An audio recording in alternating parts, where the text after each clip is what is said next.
안녕하세요. 부동산을 쉽게 다양하게 깊이 있게 분석하는 부동산의 비밀입니다. 청약시장에 그 판이 흔들리고 있습니다. 무주택자에게는 악재일지 아니면 호재가 될지 하나씩 알아보려고 합니다. 그동안 부동산 시장 안정화에 어느 정도 기여를 했고 상대적으로 자금 상황이 여유롭지 않은 그런 무주택자들에게 한 줄기 희망과도 같았던 사전 청약이 폐지됩니다. 또 하나는 무순위 줍줍이 마지막 남은 로또 청약이라고 할 수 있는데 거주 지역 요건이 폐지되면서 과천 무순위 줍줍을 서울 살아도 할 수 있도록 변경이 됩니다. 부동산 판이 흔들리는 가장 큰 이유를 한번 짚어보면 점점 높아지는 분양가, 그리고 또 1년 전과는 완전히 달라진 대출금리 상황, 또 거기에 기존 아파트들은 또 끝없는 하락세로 추락하고 있는 걸로 현상을 정리할 수 있습니다. 여기에 하나 더 청약시장에서 2030 청년 세대한테 좀 더 기회를 넓혀주고자 하는 그런 정부의 부동산 정책 방향까지 들 수 있습니다. 이제 서울의 중심부가 아닌 변두리 지역의 분양가는 전용 면적 59제곱미터 기준으로는 7억대, 84제곱미터는 9억대가 기본사항이 돼버렸습니다. 평당 분양가가 한 2,800만원대를 유지할 거고 서울이라면 일단 평당 3,000만원 밑으로는 찾아보기 힘들 상황이 연출될 걸로 예상됩니다. 25평은 5억대, 34평은 7억대라는 어떤 가성비 아파트의 가격 공식이 이제는 옛날 얘기가 돼버렸습니다. 그럼 미분양 폭탄이 여기서 나오면 어떻게 될까? 그래도 민간 분양의 경우에는 이 가격대를 유지할 확률이 높습니다. 가격 정책이라는 게 단순히 난 얼마 받아야지 뭐 이렇게 한다고 해서 손바닥 뒤집듯이 뒤집을 수 있는 그런 구조는 또 아닙니다. 미리 세워둔 가격 정책에 따라서 그만큼 이미 돈을 다 썼고 거기에 맞게 또 자금 상황이 세팅이 돼 있기 때문에 이걸 바꾼다는 거는 쉽지 않습니다. 거기에 또 청약 자격에서 2030 청년층에게 기회를 더 많이 이렇게 줌으로써 가점을 여태까지 착실하게 쌓아왔던 중장년층 무주택자 분들한테는 내 집 마련이 더욱 어려워지는 그런 구조로 지금 변경되고 있습니다. 그런데 여기서 끝이 아니고 여기에 또 하나 어려운 문제가 발생했습니다.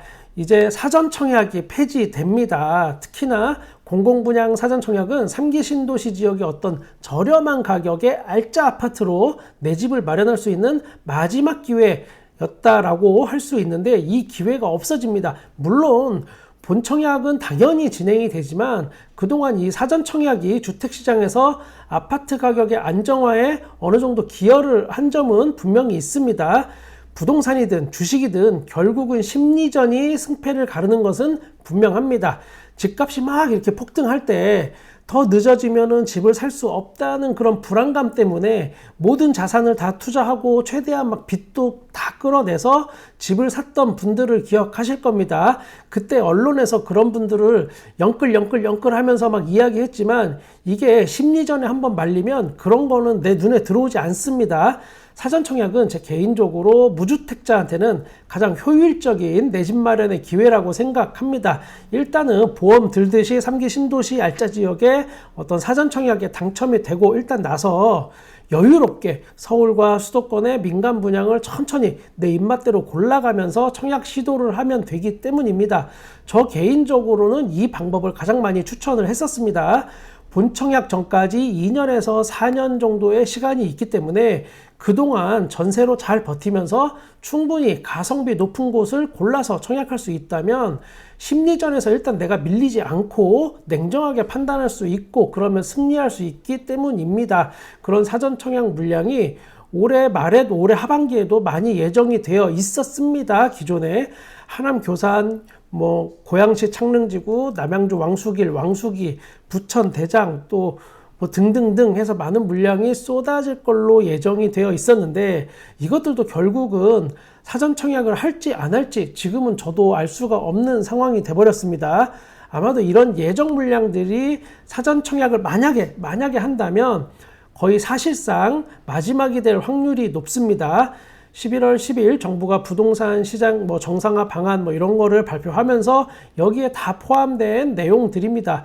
여기 내용을 쉽게 정리하면 현재는 공공택지의 사전 청약을 의무적으로 하게 되어 있습니다. 그런데 이게 앞으로는 공공택지에 이제 사전 청약 의무가 없어져 버리는 겁니다. 그리고 이미 매각이 된 공공택지 여기에도 사전 청약을 할 의무가 많이 줄어듭니다. 완화를 시켰습니다. 결국 정부의 눈치를 봐야 하는 어떤 사업 주체의 입장에서는 사전 청약을 없애게 될 게 뻔합니다. 이럴 경우 변동이 될 게 예상이 되는 게 있는데, 민간 분양은 2024년까지 기존에는 74,000호 정도가 공급이 될 걸로 예상이 됐지만 이제는 15,000호로 확 줄어듭니다. 거기에다가 공공분양 사전 청약은 기존에는 24,000호 정도가 공급이 될 걸로 예상이 됐었는데 이게 반토막 나버립니다. 11,000호. 반토막도 더 깎이는 경우의 수가 생겨버립니다. 정부에서 이렇게 하는 이유를 사전 청약 수요가 감소했기 때문이다 라고 하는데, 사실 이 부분은 저는 잘 이해는 가지 않습니다. 본청약 때 청약을 포기하는 사람이 많다? 그래서 그런다? 이거는 사전 청약 당시에는 뭐 주변 시세의 60%, 70% 분양가였는데 1년 사이에 집값이 막 갑자기 급락하면서 주변 시세보다 분양가가 싸거나 같아지고 있고 대출금리도 막 급등하면서 분양을 포기한다. 저는 이 부분 정말 이해할 수 없습니다. 본청약 때 사전청약이 실제 계약으로 이어지지 않았던 가장 큰 이유는 제가 봤을 때는 원래 인기가 없던 지역인데 일단 거기에 넣어서 당첨이 되고 나서 판단을 하려고 한 사람들이 많이 몰렸던 곳이거나, 아니면 언론에서 뭐 가격 비교를 했던 곳들이 있는데 이곳들이 제가 볼 때는 비현실적인 곳, 그러니까 사전청약 당첨된 지역보다 완전히 하급지랑 비교하면서 뭐 이렇게 됐기 때문에 억지 비교를 좀 일부 했기 때문에 그런 거다라고 저는 판단이 됩니다. 무주택자분들 그 중에서도 가점을 착실하게 쌓아오면서 기다렸던 중장년층한테는 이거는 별로 좋은 소식은 아닙니다. 어차피 본청약이 있는데 뭐가 그렇게 호들갑이야 라고 하시는 분들이 또 있을 수 있습니다. 앞서 부동산도 결국은 심리전이라고 제가 말씀드렸습니다. 심리전에서 내가 유리한 위치를 선점할 수 있는 기회가 하나 사라졌다는 건 그만큼 내가 어딘가에 휘둘릴 가능성이 커졌고 냉정한 판단을 하기 어려워졌다라고 생각하시면 됩니다. 자동차 보험을 막 빵빵하게 들어놓고 운전하는 거랑 무보험 차량을 달달달 떨면서 운전하는 거랑은 같은 기분일 수는 없습니다. 어쨌거나 저쨌거나 정책은 이미 결정됐습니다. 그걸 우리가 뭐 내 맘대로 뒤집을 수는 없는 거고, 결국은 마지막 남은 기회라도 혹시 있다면 최선을 다해서 그걸 잡아야 하고, 개인적인 내 집 마련 전략도 한번 전체적으로 점검을 해보시길 바랍니다. 두 번째 중요한 포인트는 무순위 청약 거주지 요건이 폐지됐다입니다. 이게 기본적인 의도는 작년에 비해서 서울하고 수도권에 한 2배에서 3배 정도 미분양 물량이 막 늘어났습니다. 이러니까 미분양 폭탄이 결국은 독이 될까봐 이걸 해소하고자 이런 정책을 내놨다고 저는 판단이 됩니다. 그러나 금리 인상과 기존 아파트 가격들의 또 하락, 거기에 전혀 착하지 않은 분양 가격, 이런 거를 또 다 종합적으로 결합해서 생각해보면 뭐 당장 어떤 큰 효과가 있을지는 좀 미지수입니다. 그러나 우리가 여기서도 또 빈틈을 찾아봐야 합니다. 여기서 공략할 만한 거리가 있을까? 저는 무주택자분들한테 빈틈을 파고들 여지가 분명히 있다고 판단이 됩니다. 바로 과천입니다. 과천은 전통적인 부동산 강세 지역입니다. 어지간한 서울 그런 외곽 지역보다 선호도가 굉장히 높습니다. 아니 과천 좋은 거는 그래 알겠는데 여기 비싸잖아, 이렇게 생각하실 수 있습니다. 과천에서 무순위 줍줍으로 나올 물량 중에 4년 전 분양가하고 거의 비슷하게 나올 곳이 아직 남아 있습니다. 4년 전 가격으로 과천의 아파트를 가질 수 있다? 이거는 저는 좋은 기회라고 생각합니다. 지금 아파트 하락세가 2008년 금융위기 당시보다도 더 심하다는 분석이 뉴스에서 자주 나옵니다. 지금의 상황은 2년 전으로 돌아가는 상황 정도로 파악할 수 있습니다. 그냥 거품이 거치는 정도, 결국은 2020년 이전의 가격대가 더 정확하게는 2018년 요 언저리 요 정도의 가격대면 집을 사겠어 라는 그런 대기 수요자들이 꽤 많이 있습니다. 2017년, 2018년 정도의 가격이면 내가 집을 산 다음에 더 하락하더라도 이 정도는 내가 감수할 수 있어 라는 의미인데, 이거는 주식시장에서 하는 말하고도 통한다고 저는 생각합니다. 무릎에서 사서 어깨에 팔아라. 4, 5년 전 가격이면 그게 발바닥인지는 모르겠지만 최소한 무릎까지는 된다는 그런 뜻입니다. 저도 이런 의견에 상당히 동의하는 편입니다. 부동산 상승을 예측하는 분들은 지금이 발바닥이다 라고 하실 수도 있지만, 그런 거는 뭐 사람마다 다 판단의 기준이 다 다르기 때문에, 결과도 또 다 다르기 때문에 선택은 각자의 몫입니다. 그럼 과천에 어디에 남아있을까? 얼마 전에 있었는데 과천 유어필드 4가구, 과천자이 12가구, 과천 푸르지오 벨라르테 4가구, 과천 푸르지오 라비에노 8가구 등이 무순위 청약이 진행을 했습니다. 이때 경쟁률이 최대 경쟁률 3,617대 1이었습니다. 이 당시에는 과천 거주자만 해당이 됐던 겁니다.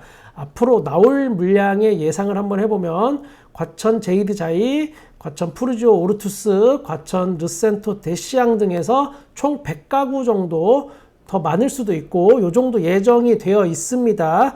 이곳들은 과천 거주자가 아니어도 도전해볼 기회가 이제 앞으로 생기는 겁니다. 물론 엄청난 경쟁률이 예상이 됩니다. 여기도 뭐 너무나 당연한 겁니다. 기존에 과천 사람들만 가능했던 경쟁률도 막 몇천 대 1 이렇게 어마어마했는데, 이게 거주 지역이 해제되면 더 엄청난 경쟁률이 분명 여기에 있을 겁니다.